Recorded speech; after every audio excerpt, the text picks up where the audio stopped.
The story begins in Kyoto, during the Bakumatsu era. We see a lone samurai as he faces off against a group of swordsmen. They charge at him, but he slashes through them, taking them out with ease. Another group arrives, and the captain prepares to face the samurai, recognizing him as a Hitokiri, one of the most infamous assassins of their time. We jump forward 15 years, to the 11th year of the Meiji Era. The samurai Kenshin walks through a town, but is stopped by a young girl named Kahoru. She calls him a Hitokiri, and says she's there to stop his killing spree, and she is certain because Kenshin has a sword, despite the Sword Abolishment Act. She starts attacking him, causing him to trip over his feet and fall over. She wonders if he is actually a Hitokiri, and he tells her he's just a wandering ronin. He explains that he has just arrived in the town. She points out his sword, so he shows it to her. She realizes it's a sakabato, a sword with a reversed blade that is useless for killing, and Kahoru notes that the sword seems almost brand new. At that moment, a police whistle blows. We see a large masked swordsman attacking multiple officers. Kahoru tries to help, but gets slashed by the man. She dodges, but gets cornered as the man thrusts at her. Kenshin arrives just in time, and moves her out of the way. Another group of officers arrive, and the man retreats after announcing that he is the Hitokiri of the Kamiya sword style. Kahoru tries to chase him, but is stopped by Kenshin, who tells her that it's too dangerous with her injuries. She pleads, saying that Kamiya is her sword style, and the bandit is committing murders using its name. Kenshin flees with Kahoru before the police arrive, and at the Kamiya dojo, Kenshin sees Kahoru's full name, Kahoru Kamiya. He notes that the dojo has no students, as Kahoru gets her wounds tended to by an old man named Kihei. She explains that all the students left after the bandits started using their name while killing people. Kenshin cautions her not to try and fight the bandit again, because the bandit is stronger than her, and pride over a sword style is not worth dying for. She tells him the Kamiya style was meant to be a life-giving sword style created by her father, and that she can't let the name be tarnished. But Kenshin cautions her again before leaving. Kihei finishes dressing her wound, and warns her not to open up to strangers like Kenshin, saying that wandering samurai are failures. A few days later, Kahoru and Kihei see a crowd on the street, and they find Kenshin being arrested by an officer. Kahoru goes to inquire what happened, but ends up arguing with the officers, until Kihei resolves the matter by bribing them. Kenshin asks Kahoru about the Crossroad Killer case, and she informs him that she has a lead. She suspects a former dojo from a neighboring town that was taken over by a samurai in the past 2 months, the same time as when the killings started, and we see that the samurai's description matches the masked bandit. Kihei excuses himself and leaves. Kenshin is wary of him, and Kahoru says he became her servant after she found him on the streets, and that he has been suggesting she should sell the dojo and live in peace. Kenshin asks about his background, and Kahoru says she's never asked him because she's not bothered by a person's past. She offers Kenshin to stay at her dojo, but Kenshin says he has errands to run. She tries to apologize for the last time, but he simply tells her not to worry about it. Kenshin decides to check out the bandits' hideout, and we learn that he has been searching for them in the town for the past few days. At the hideout, Kenshin calls out till someone answers. Kenshin learns that the bandit's name is Hiruma. He accuses Hiruma of being the Crossroad Killer, but several bandits appear and surround him. At the Kamiya dojo, Kihei shows Kahoru the document he prepared for selling the dojo, and reveals to her that he intends to take over the dojo, as Hiruma and the bandits emerge from behind.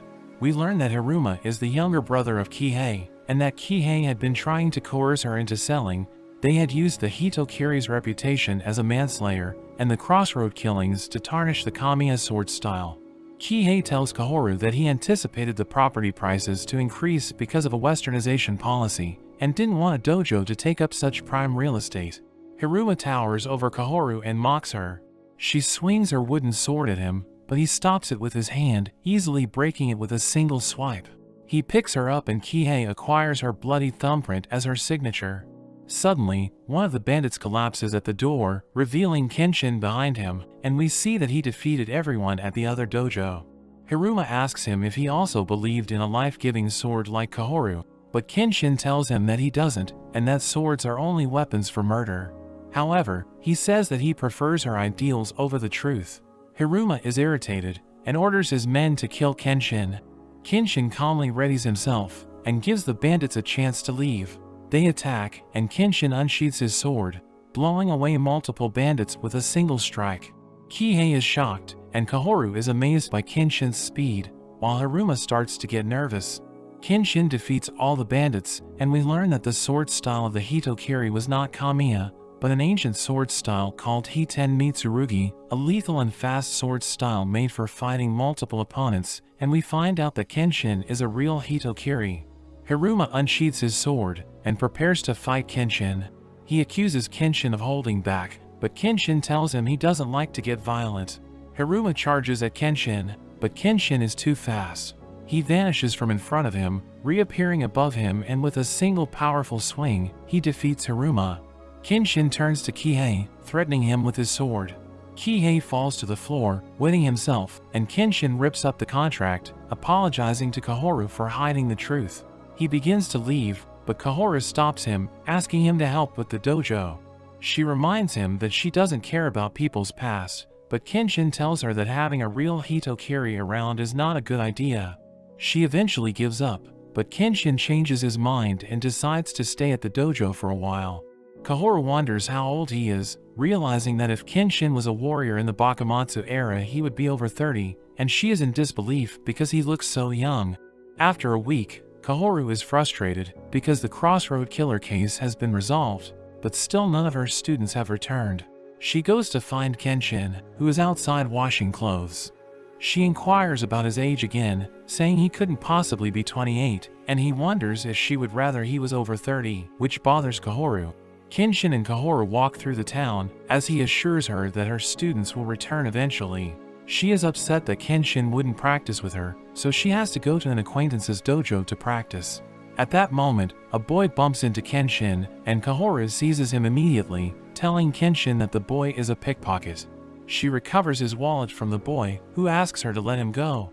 Kenshin willingly hands his wallet to him, and tells him not to get caught next time.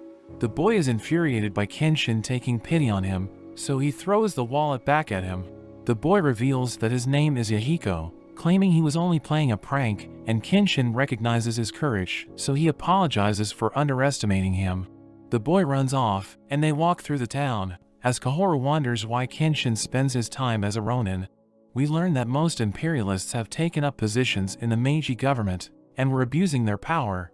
Kenshin remarks that Kahoru looks like she wants to ask him a question, but Kahoru says it's nothing, asking him to hide his sword, because it could get him arrested, but he is nonchalant about it.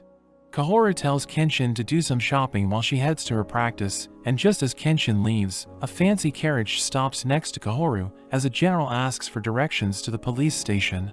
Kahoru gives him the directions, and he thanks her as he leaves. In a dark alley, Yahiko encounters two thugs who tell him that his payment is due. Yahiko tells them he doesn't have it, so one of the thugs hits him in the face.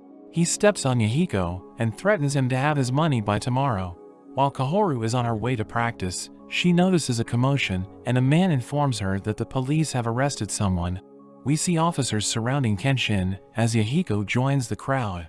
A squad of sword-bearing officers make their way through the crowd, as the lieutenant, Ujiki, orders the unarmed officers to leave.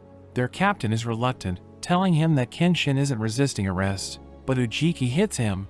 We learn that Ujiki is a Satsuma revolutionary warrior, and he urges Kenshin to draw his sword, but Kenshin refuses, saying he doesn't brandish his sword to show strength. At that moment, Kahoru runs toward Kenshin, calling out to him, and Ujiki spots her, realizing that she is with Kenshin. As Kahoru comes closer, the officers swing at her, removing her ribbon. Ujiki threatens to violate her if Kenshin doesn't draw his sword. He explains that he can legally kill people, and the crowd is outraged by this, so he feels insulted, ordering his men to arrest everyone in the crowd, as he gives them permission to kill anyone that resists. The crowd retreats, and Kenshin pulls out his sword to defend the people, challenging Ujiki to a fight. He mocks Kenshin's sword, and is delighted at the thought that he gets to kill someone. At the chief's office, we see that the general is disappointed to learn that the Hitokiri he had come seeking was a fake. We learn that although Kenshin had killed many people, he had never done it for his self-interest. He saved many revolutionary warriors, and was the reason for the revolution's success. We learn that the general is looking for Kenshin, because he wants to make him a high-ranking officer for his imperial ground troops. The chief mentions that the bandits pretending to be Hitokiri said they were caught by the real deal, and this makes the general feel hopeful. An officer suddenly interrupts, mentioning the sword-bearing police, as the chief realizes that Ajiki caused another scene. The general asks about them, and the chief explains that they are a police squad made up of ruffians and their captain is an imperialist from Satsuma. We learn that imperialists are categorized into 5 groups.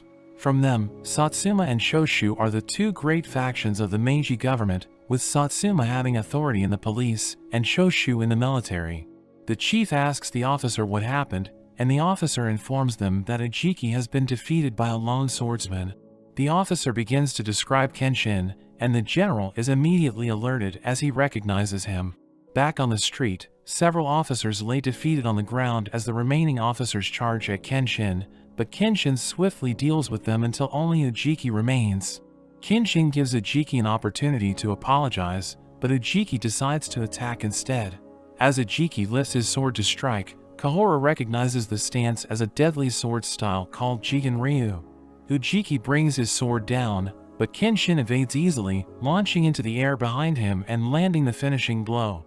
Kahoru immediately runs to Kenshin, as the crowd surrounds them, praising them for dealing with the officers. The general calls out to Kenshin through the crowd, and we learn that the general is the imperialist Aritomo Yamagata, and he led the most powerful army of the revolution. General Yamagata asks Kenshin to return with him, but Kenshin declines the offer, explaining that he doesn't wish to kill people. The general is shocked, and promises that he will forcefully stop anyone that speaks ill of him. But that is precisely what Kenshin doesn't want. He tells the general that he fought to create a world where people can live happily, but the general reminds him that they live in a different era, and that there is nothing Kenshin can do alone. But Kenshin tells him that he can still protect the people he cares about as they start walking away. The officer ensures the general that he would overlook the incident, remarking how different Kenshin is from what he had imagined. Yahiko thinks about what he just saw when he sees an old lady drop her wallet on the street. He remembers that he has yet to make his payment to the thugs, and he picks up the wallet. At the dojo, Kenshin returns from shopping and thinks about Yahiko. Yahiko returns the old lady's wallet instead of stealing it, and Kenshin thinks Yahiko would have made a great samurai. Yahiko is pretending to be a swordsman when the thugs show up asking for payment. He informs them that he doesn't want to be a pickpocket for the Yakuza anymore, so one of the thugs knocks him to the ground and brutally thrashes him with a stick. Yahiko maintains his resolve, and the thug kicks his face, wanting to show him who's boss. Yahiko is beaten unconscious by the Yakuza thugs, as Kahoru returns from her practice and spots the thugs carrying Yahiko away. Yahiko is taken to the Yakuza group, where he is presented to the thug's boss. The boss tells Yahiko that they live in a different era, where money is more important than pride, and that Yahiko wouldn't survive even if he was from a family of samurai. He says that all previous samurais are now thieves. He urges Yahiko to return to him and work as his henchman. Yahiko spits at him as he refuses, so they start beating him up. They tell him that he owes his life to their boss, and that his father died poor when he went against the imperial army. Yahiko gets mad, so he attacks the thug, biting down on his balls. We learn that Yahiko's father wanted to redeem himself for betraying the shogunate, so he fought for the shogun until he died an honorable death.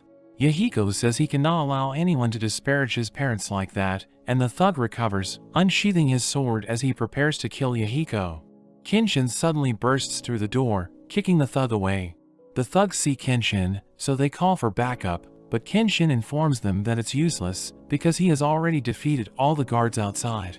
Kenshin tells them that he is there for the boy, as the thug gets back up, trying to attack Kenshin, but he swiftly counters, sending the thug flying.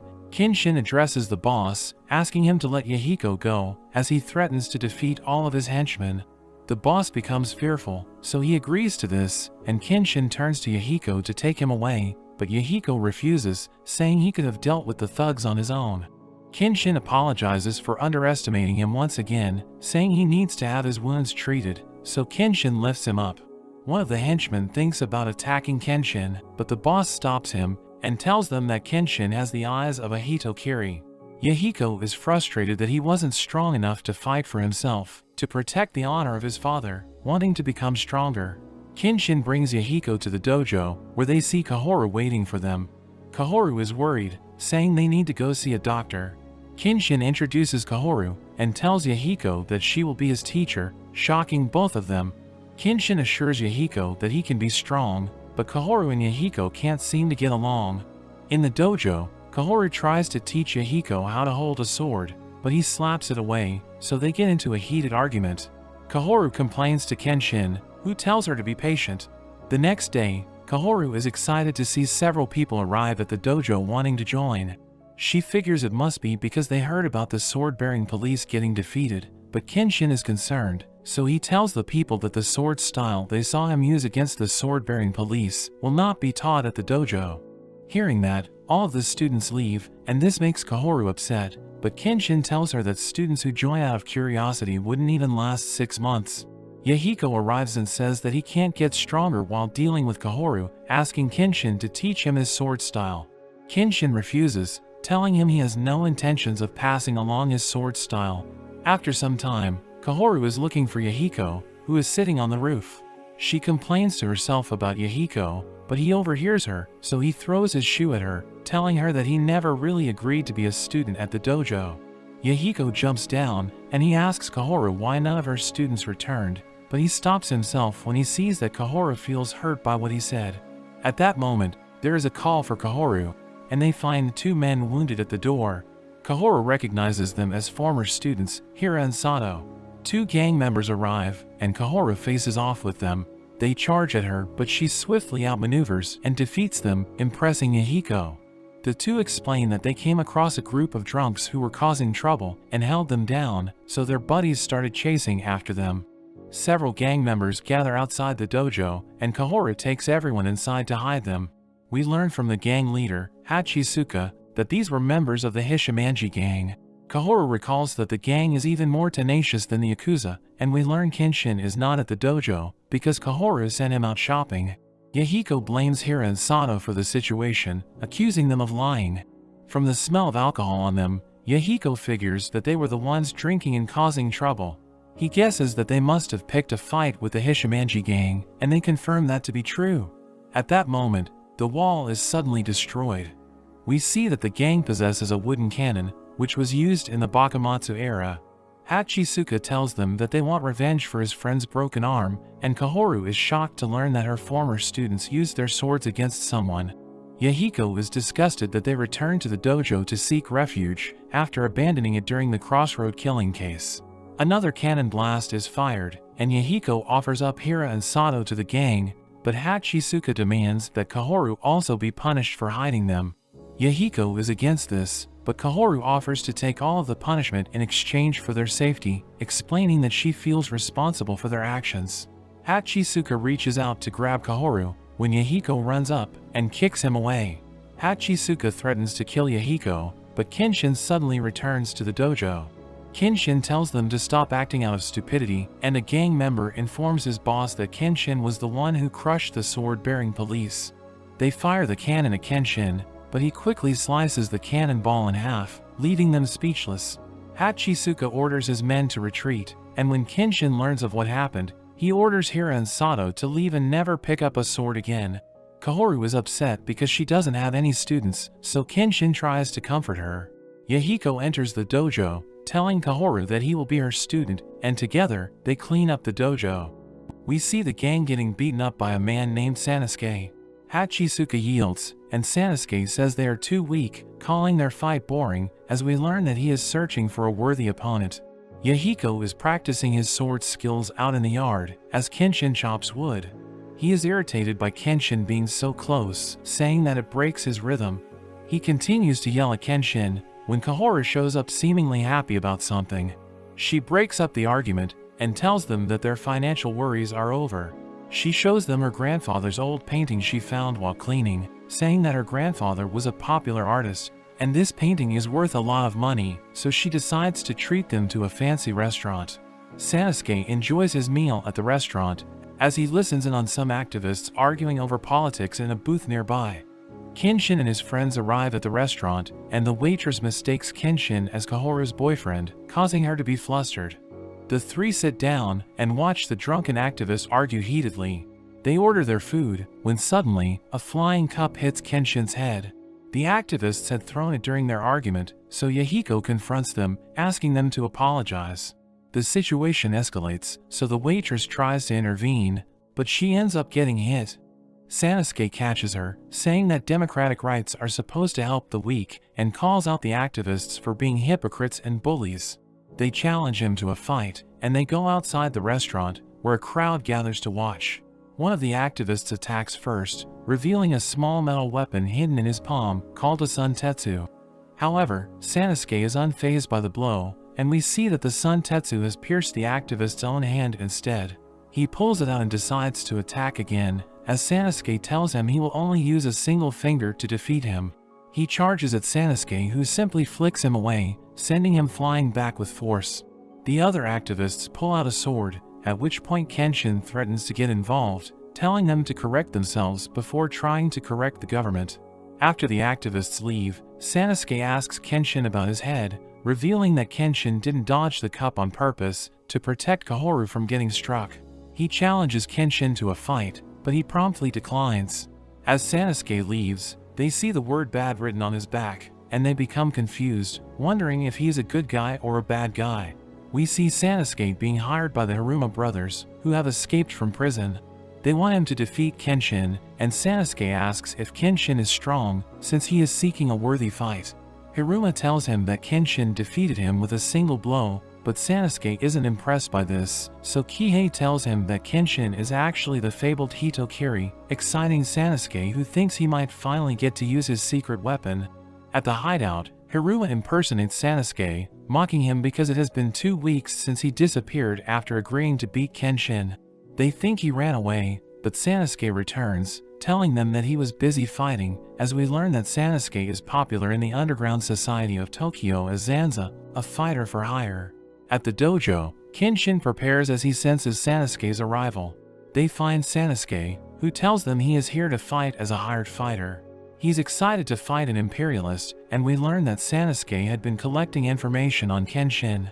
He reveals that Kenshin was a former imperialist from Shoshu, and worked for 5 years since he was 14, first as a murderous assassin, and then as a commando samurai against the shogunate. Sanosuke says Kenshin has been missing since his job at Fushimi, and is frustrated that he knows what Kenshin did, but doesn't know the motivation behind it, stating that as the reason he wants to fight. We see the brothers hiding nearby, and Kihei explains that he doesn't expect Sanosuke to win, but he hopes that Kenshin is weakened enough that he can kill him with a gun. Kenshin asks Sanosuke why he fights for hire if he hates bullies, and Sanosuke explains that he despises imperialists, thinking they are hypocrites, so he is eager to fight the strongest imperialist. Kenshin figures out that the Hiruma brothers are Sanosuke's clients, and notices them hiding behind the gate. He calls them out, and Sanosuke takes their gun, destroying it, as he tells them not to interfere. Sanosuke states that the dojo is a bit cramped, so he wants to hold the fight by the riverbank. As they walk, Kenshin asks Yahiko if he is surprised to learn the truth about him. He is more concerned about the fight, noting the size of Sanosuke's weapon, and guessing that it might be a spear. Sanosuke introduces himself to Kenshin as he unveils his secret weapon, telling him he's known as Zanza because he wields a zanbato, which is notoriously hard to wield due to its weight. He explains that it's an antique and it can't cut, but he can still crush something with it. Kenshin takes out his sword, as Sanosuke warns him not to hold back. He dashes toward Kenshin and slams down the zanbato with immense strength, but Kenshin dodges, coming up behind him. Sanosuke tries to block, but Kenshin swings his sword, sending Sanosuke flying through the air and crashing far away. Yahiko thinks Kenshin has won, but Sanosuke walks out unscathed. Kahoru realizes that Sanosuke's true strength is not his might, but his resilience to attacks. They are shocked because no one is ever left standing after an attack from Kenshin. Sanosuke declares that the last one standing wins, and they prepare to face off again. Hiruma is excited to see Sanosuke still standing. Kihei is afraid that he still might lose, but he tells Hiruma he has a plan. Sanosuke tells Kenshin that his attacks won't work, and Kenshin asks him to end the fight, but Sanosuke says they are just getting started. Sanosuke leaps forward, slashing at Kenshin, who dodges the attack, and Kenshin jumps onto his sword to force it down. He gets his sword free, but Kenshin thinks that since one of his attacks wasn't enough, he unleashes a barrage of consecutive attacks. Sanosuke is knocked down, and Kenshin explains that his attacks are too predictable because his sword is too heavy, limiting his choices for attack. Sanosuke thinks he can't win because Kenshin is far too strong, and Kenshin asks him to end the fight once again. As he lies on the ground, Sanosuke remembers his past. 10 years ago, we see the Sekihō army marching into a town and learn that they are spreading word about halving the land tax if the imperialists take over the shogunate. We see a young Sanosuke among the soldiers, and we learn the Sekihō army was formed as a nationalist squad after the Battle of Fushimi. They were all civilian and non-official, and they served as the vanguard to the imperial forces, with the first unit being led by Captain Sozo. The army rests past the village. Sozo is by a cliff as Sanosuke runs up to him. The captain shows him the village below, and remarks that it's wonderful to see it prosper. He tells Sanosuke that the age where the weak were abused has ended, and a new era of equality for the four classes has begun. But at their camp, the group is shocked to learn that the government general has labeled the Sekihō army as a fake imperial army and ordered for their capture. The messenger informs them that his group has already been eradicated. They think that the imperial army changed their intentions to follow through on having the land tax, so they are being blamed for it, being framed as fakes. The captain tells them that since they can't go against the government general, they will go to a stronghold, but he tells Sanosuke and another boy to stay behind. Sanosuke waits for Sozo on the steps, when the other boy runs up looking panicked. He cuts through a crowd to get to the front, where he sees Sozo's head displayed, and the speaker tells the crowd that halving the tax was the captain's idea, saying he was tricking them, so they are all disappointed, and thinking that the Sekihō army are all criminals. Sanosuke is reinvigorated, and he gets back up, explaining how the Sekihō army was made to bear the word bad on their backs, while the imperialists pretended to be just. Sanosuke charges with everything he has, but Kenshin manages to block it. Sanosuke falls over, but Kenshin acknowledges his strength. Kihei takes the opportunity, and he suddenly shoots Kenshin with his gun. Kenshin is blown back and falls to the ground. Kihei starts to gloat, but Kenshin surprisingly stands back up, revealing that he blocked the bullet with his sword. Kihei aims the gun at Kahoru, and orders Hiruma to break their legs so they can't escape. Yahiko tells Kahoru to run, but she is frozen from fear. Hiruma reaches for them, when suddenly, the Zanbato flies past, slicing his nose.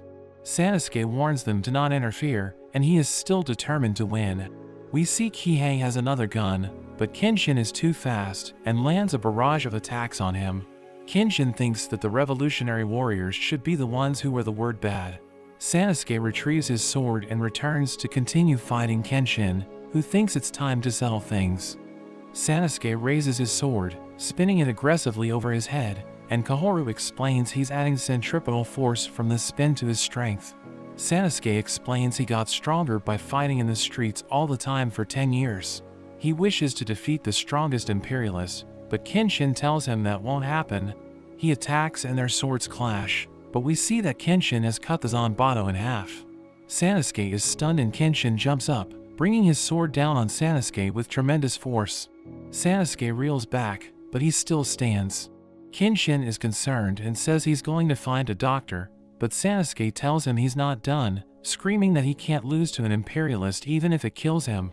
Kenshin walks up to him as he's raging and punches him in the face, asking him what the Sekihō army taught him.